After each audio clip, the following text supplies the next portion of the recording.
पलक, कल टेस्ट था ना, आई क्यों नहीं तुम?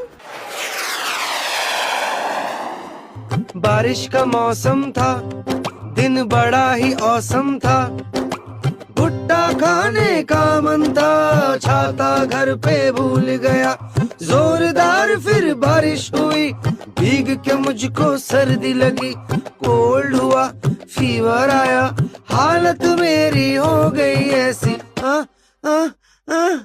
अच्छी अच्छी अच्छी अच्छी।